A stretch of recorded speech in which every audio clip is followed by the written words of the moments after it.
മൂന്നാറിൽ കാട്ടാന ആക്രമണത്തിൽ യുവാവ് മരിച്ചു. കന്നിമല എസ്റ്റേറ്റ് സ്വദേശി മണിയാണ് മരിച്ചത്. അല്പസമയം മുമ്പാണ് കാട്ടാന ആക്രമണം ഉണ്ടായിരിക്കുന്നത്. രാഹുൽ വിജയൻ വിശദാംശങ്ങളുമായി ചേർന്നു. രാഹുൽ, കാട്ടാനാക്രമണത്തിൽ ഒരു മരണം കൂടി എന്ന വിശദാംശം വരുന്നു. എന്തൊക്കെയാണ് വാർത്തയുടെ വിശദാംശങ്ങൾ? എപ്പോഴായിരുന്നു സംഭവം? എപ്പോഴാണ് ആക്രമണം നേരിട്ടത്? സുഹൈൽ, അല്പസമയം മുമ്പ്, അതായത് ഒരു 20 മിനിറ്റ് മുമ്പാണ് ഈ കാട്ടാന ആക്രമണം ഉണ്ടായത് എന്നുള്ളതാണ് നമുക്ക് അവിടെ നിന്നുള്ള ആളുകൾ പറഞ്ഞുള്ള വിവരം. ഒരു കൊമ്പനാണ് ആക്രമിച്ചത് എന്നുള്ളതാണ് അറിയാൻ കഴിയുന്നത്. ഏതാനയാണ് എന്നുള്ള കാര്യത്തിൽ ഇപ്പോഴും ഒരു വ്യക്തത കുറവുണ്ട്. ഈ മണി എന്ന് പറയുന്ന ആളുടെ വീടിനടുത്ത് വെച്ച്, അതായത് കന്നിമല എസ്റ്റേറ്റ് സ്വദേശിയായ മണി വീടിന് സമീപത്ത് വെച്ചാണ് ഈ കാട്ടാന ആക്രമണത്തിൽ കൊല്ലപ്പെടുന്നത് എന്നുള്ളതാണ് ഏറ്റവും പ്രധാനപ്പെട്ട കാര്യം. അതുപോലെ തന്നെ ഈ കാട്ടാന ആക്രമണത്തിൽ മറ്റ് 2 പേർക്ക് കൂടി പരിക്കേറ്റിട്ടുണ്ട് എന്നുള്ളതും വളരെ പ്രധാനപ്പെട്ട കാര്യമാണ്. ഇത് ഏതാനയാണ് എന്നുള്ള കാര്യത്തിലാണ് ഇപ്പോൾ ഒരു സംശയം വന്നിരിക്കുന്നത്. ഇന്ന് പടയപ്പാം ഈ മേഖലയിൽ, നയമക്കാട് എസ്റ്റേറ്റ് മേഖലയിൽ ഉണ്ടായിരുന്നു. അതിന് തൊട്ടടുത്തുള്ള എസ്റ്റേറ്റ് ആണ് ഈ കന്നിമല.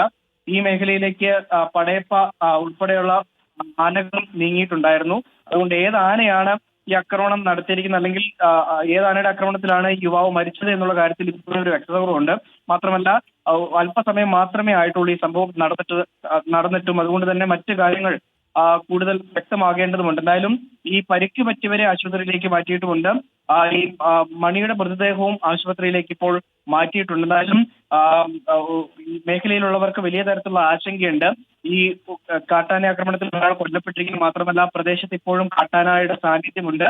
ഒരു ആന മാത്രമല്ല, ഈ ആക്രമണം നടത്തിയ ആന കൂടാതെ ആ പ്രദേശത്ത് മറ്റൊരു കാട്ടാനക്കൂട്ടം കൂടി ഉണ്ട് എന്നുള്ളതും ഈ പ്രദേശത്തെ ആളുകൾക്ക് വലിയ ആശങ്ക ഉണ്ടാക്കാനുള്ള ഇടയുണ്ടാക്കിയിട്ടുണ്ട്. എന്തായാലും വലിയ തരത്തിൽ പ്രതിഷേധം ഉയരാനുള്ള ഒരു സാധ്യത കൂടി ഇവിടെ കാണുന്നുണ്ട്. കാരണം ഒരു മാസം മുമ്പ് ഒന്നര കൊമ്പൻ എന്ന ഒരു ആന ചവിട്ടി കമ്പം സ്വദേശി മൂന്നാറിൽ വെച്ച് മരണപ്പെടുന്ന ഒരു സാഹചര്യം ഉണ്ടായിരുന്നു. അതിന് പിന്നാലെ വീണ്ടും ഇപ്പോൾ ഒരു കാട്ടാന ആക്രമണത്തിൽ മറ്റൊരു ജീവൻ കൂടി മൂന്നാറിൽ പോയിരിക്കുന്നത് വലിയ ആശങ്കപ്പെടുത്തുന്ന കാര്യം തന്നെയാണ്. അതിന്റെ ഒരു പ്രതിഷേധം സ്വാഭാവികമായിട്ടും അവിടെ ഉണ്ടാകും.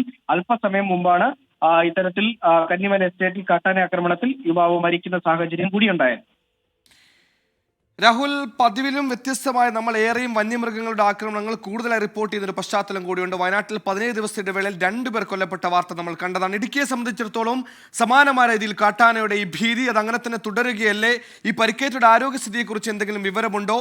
ഈ പ്രദേശത്ത് ഇപ്പോൾ ഒരാൾ കൊല്ലപ്പെട്ടു അല്ലെങ്കിൽ കാട്ടാനാക്രമണത്തിൽ മരിച്ചു എന്ന് പറയുന്ന പ്രദേശത്ത് കഴിഞ്ഞ കുറച്ച് ദിവസങ്ങളെ ഇതേ കാട്ടാനകളുടെ ഒരു പരിഭ്രാന്തി ഉണ്ടാക്കിയിടമല്ലേ രാഹുൽ അവിടെ? സുഹൈൽ, തീർച്ചയായിട്ടും കഴിഞ്ഞ അതായത് 2024 ഈ 2 മാസത്തിനിടയിൽ ഇടുക്കിയിൽ കാട്ടാന ആക്രമണത്തിൽ കൊല്ലപ്പെട്ടവരുടെ എണ്ണം 4 ആയിരിക്കുകയാണ്. 4 പേർ കാട്ടാന ആക്രമണത്തിൽ കൊല്ലപ്പെട്ടു എന്നുള്ളതാണ് ഏറ്റവും പ്രധാനപ്പെട്ട കാര്യം. അതിലെ ഒടുവിലത്തെ മരണമാണിപ്പോൾ മൂന്നാറിൽ സംഭവിച്ചിരിക്കുന്നത്. മണി എന്ന് പറയുന്ന ആൾ, അതിൽ കൂടെ ഉണ്ടായിരുന്ന 2 പേർക്ക് പരിക്ക് പറ്റിയിട്ടുണ്ട്. അവരുടെ പരിക്ക് സാരമുള്ളതാണോ എന്നുള്ള കാര്യത്തിൽ ഇപ്പോൾ ഒരു വ്യക്തത കുറവുണ്ട്. കാരണം കൂടുതൽ വിവരങ്ങൾ ലഭ്യമായി വരുന്നതേ ഉള്ളൂ. ഈ കന്നിമല എസ്റ്റേറ്റ് മൊബൈൽ ഫോണിന് പോലും റേഞ്ച് അത്ര കൃത്യമല്ലാത്തൊരു മേഖലയാണ്. അതുകൊണ്ട് തന്നെ മറ്റ് വിവരങ്ങളും ദൃശ്യങ്ങളും ഉൾപ്പെടെ വരാൻ വലിയ താമസമുണ്ട്. അതിന്റെ ഒരു ബുദ്ധിമുട്ടാണ് നിലവിൽ നമുക്ക് ഈ വിവരങ്ങൾ, കൂടുതൽ വിവരങ്ങൾ കിട്ടുന്ന ഒരു തടസ്സമായിരിക്കുന്നത്. എന്തായാലും 2 പേർക്ക് പരിക്കുണ്ട് എന്നുള്ളതാണ് ഏറ്റവും പ്രധാനമായി പറയേണ്ട കാര്യം. അത് ഏത് ആനയാണെന്നുള്ള കാര്യത്തിൽ ഒരു സംശയം നാട്ടുകാർ പ്രകടിപ്പിക്കുന്നുണ്ട്. അത് പടയപ്പയാണ് എന്നുള്ള സംശയം നാട്ടുകാർ പ്രകടിപ്പിക്കുന്നുണ്ട്. അങ്ങനെയെങ്കിൽ വലിയ തരത്തിലുള്ള ഒരു ആശങ്കയിലേക്ക് പോകേണ്ട ഒരു സാഹചര്യമുണ്ട്. കാരണം ഇന്ന് വലിയ തരത്തിലുള്ള ഒരു അക്രമ സ്വഭാവത്തിലേക്ക് പടയപ്പ പോയിരുന്നു.